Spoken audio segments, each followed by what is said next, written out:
coming. It's so exciting to see people in the park. Better. If you haven't gotten your free ice cream yet, make sure you get that. You'll be here for a little while longer. And I wanted to ask for a round of applause for our musicians in the back. Come closer then. Tom Dupre and David Hawthorne are here. All right, so just in time for me to say that I'm Jean Mineo, the chair of the Straw Hat Park Committee. And it's really just been my honor for the last 3 years to work with this team and this committee on this project. I wanted to start the celebration with it's part of a poem actually by Emily Dickinson, and the poem's called Nature is What We See, but she goes on to change her thinking about it and says, nature is what we know, yet have no art to say, so impotent our wisdom is to her simplicity. And to me it just really speaks about the awesomeness of nature and the importance of these public places and public parks and access. So I really want to spend a few minutes just saying thank you to all the people that helped to get us here. Then we're going to open up the park. Actually, it's open already. I'm just going to ask you to hold your applause. We'll get through it a little bit quicker. First and foremost is this volunteer committee, this amazing group of people right behind me. Sarah Raposa, our town planner, who helped identify different funding sources. She found us the site survey in the beginning and just helped us navigate innumerable hurdles through this whole process. Kevin Ryder from Park and Recs, who couldn't be here with us tonight, but they're responsible for the maintenance of all of our parks in town, and they do a fantastic job, and they really deserve our support. Minta Hissongs, who's here, who helped with all the fundraising and the bricks and the sponsorships and really got us over the finish line here to actually build the park. Matt McCormick from the Downtown Study Committee, who also couldn't be here but is also on the sign committee, and he's just one of those amazing civic volunteers in our community. Bobby Kennedy from the DPW, I know I saw him. I'm sure he's hiding someplace, but the DPW does an amazing job and is responsible for everything that you don't see in the park. So all the infrastructure that's under the ground and the drainage and the new grading and the sidewalk, just really terrific. And Monique Allen from the Garden Continuum and her crew who donated the design services for this park. And next to her is Keith Mayer from Starbucks, and before him was Tim Larkin, who are business representatives on the committee. So it's not easy to bring together the public, volunteers, municipal departments, private businesses, but this committee did that and more, and they did it with perseverance and grace. Thank you.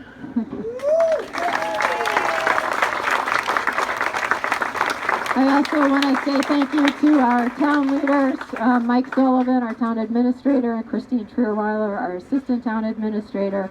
Richard DeSorger, who had early support for us as a selectman, is here today in the back with all these artifacts from the Historical Society about the straw hat manufacturing, which was such a key industry right in this neighborhood. So thank you, Richard. And our current selectmen, Mike Marcucci, Mark Fisher, and Pete Peterson.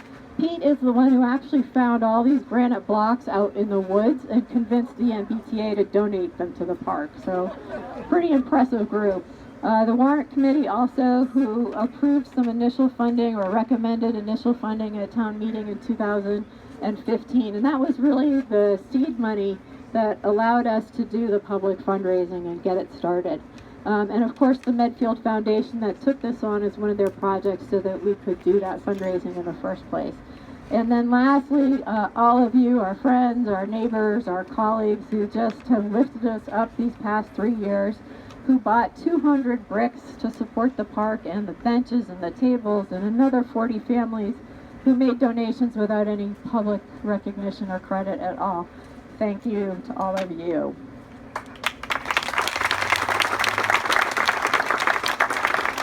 So we know from Richard's work at the table that the park has a very long history, but I just tell you in a brief minute a shorter version of its recent history. The town actually purchased this land in 1999, and in 2006 the Downtown Study Committee commissioned a report about all of downtown and looked at our assets and our opportunities, and this park was one of those things on the list. I think if you remember when the mobile gas station was here, was maybe not so attractive as it is today. But in 2013, we were interested in involving the public in the planning of the park. And so out of that, some of you might remember we had the giant chalkboards in the park, and we had the Adirondack chairs. We had a piano out here for a couple of weeks one spring, and we had portraits on the sidewalk, and we held a couple of public meetings. All of that provided information about behavior, about interests, just a tremendous amount of data. We collected over 180 comments about what people wanted to see and do in this space.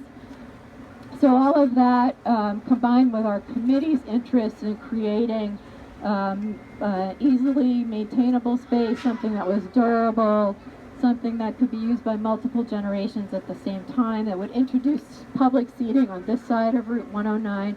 All of that was coalesced into this brilliant design by Monique Allen from the Garden Continuum. And I wanted to invite you up to say a few words also. Thank you, Jean. Before I dive into telling you a little bit about the park, I want everyone to give an enormous round of applause to Jean Minio, who without her help and leadership, this would not have happened. Thank you.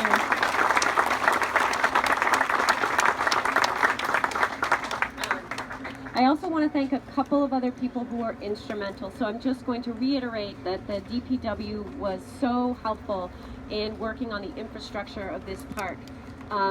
As that part was happening, my design associate, Nils Bodecker, was at the park daily, making sure that the vision of this park was on the right track right from the beginning, because if you don't get the beginning right, nothing works. So he was tireless when I couldn't be here in making sure that things went the way they were supposed to. Also, I'm just going to do a shout out to my team, awesome installers and maintainers, gardeners, who took care of this place and made sure that every single detail of plant selection, planting, and care until we could get it open happened. They were just wonderful and oftentimes took it upon themselves. I didn't even know they came to water. They went by, they saw something dry, they stopped, they watered. So it was really cool. So I'm going to tell you a little bit about the park, because I think it's really important for you to understand the design intent. I think it'll help you to enjoy the park more. And so for starters, the design of this park is sustainable design. I don't know if anybody knows anything about that, but the idea is that we want to jumpstart a brand new ecology in such a way that it will then take care of itself, not 100%, but more than your average landscape. So in order to do that, you have to select plants in a certain way, place them in a certain way, and then care for it really diligently for the first 3 years or so that things grow in. For instance, if you look at this park right now, you see lots of little plants and lots of little things on the ground and a lot of mulch. Ideally, what's going to happen, and not even ideally, what is going to happen, is 3 years from now, this will not look the same. 5 years from now, it'll look even different. Many of the plants on the outside edges are going to get quite big. They will be pruned and maintained, but the idea is to make the parking lots and the road sort of go away, so that when we're in here, we feel nestled in nature and in the environment. The other thing that's going to happen is that the plants will grow and spread in such a way that we need to do less weeding, less watering, less mulching. All of that means maintenance goes down and costs go down. The other thing that's really cool about that is as these plants put out roots, they're going to need less water. So right now we're putting a lot of water on here, but by this time next year, it'll be half that. The grass that you're all standing on, I don't know if to you it looks different, but this grass is called Black Beauty Tall Fescue. And it's an eco blend of seed, and it needs less water, less fertilizer, and less mowing. It's also very rugged and takes foot traffic really, really well. So the idea, again, we want people on the lawn. We want you to be able to feel like you can congregate here, and we want the lawn to be better for it. Some people that need to be thanked as a part of this park getting pulled together. Local company, Leaders Environmental, donated the pruning of these trees, these old trees. We have a Norway maple. I know it's an invasive species, but it's here, it's old, we're leaving it. We've got a sugar maple right in the middle here that used to have a Norway maple right smack up against it. We took it out so that this beautiful sugar could mature beautifully. It has more water and more nutrients than it's probably ever had now. And then at the street, we've got a struggling ash that's really been having a hard time. We're now trying to care for it really well. We've had it pruned. Then over time, what we'll do is we'll take good care of it so that it can last longer, because the trees are super important. Lastly, we have 2 pear trees that as part of the Starbucks development were planted, and those will begin to create a really beautiful canopy on that side, and they have wonderful white flowers in the spring, so make sure you take a look at that. The Sod Co. donated some of the sod for us, which was great. Lovell's Nursery helped us with some deeper discounts on some of the plants. And who am I forgetting? Oh, Walpole Woodworkers donated these panels so that we could screen the loading dock here. And a vendor in our town, Sam White's and Son, really deserves real kudos, because they donated every single gray paver on that patio, which was a huge donation and really wonderful. Lastly, I want to share with you the brilliance behind the water feature. So this is a one-of-a-kind water feature. You won't see this one anywhere. And it's a joint venture of design between our vision, mine and Nils, for the park, and Sean Cudmore, who's going to raise his hand right now so that you can see him, who is a real brilliant water guy, just really knows how to make water work, and John Novak, who is, there he is, who is Stonecutter's Farm, and just a brilliant, brilliant artist with stone. And together they were able to take our vision and just make it into that beautifully interactive fountain. So I'm going to end there and just say let's thank all these wonderful people. And I'll be around, and so if you have any questions about plants or the park, you can ask me. All right, so I'm going to ask the committee to gather behind the ribbon. Jake, come on up. This is the photo op, folks. You gotta come in the picture. Well, I'm going to do the countdown. So everybody count with me backwards from 5, 4, 3, 2, 1.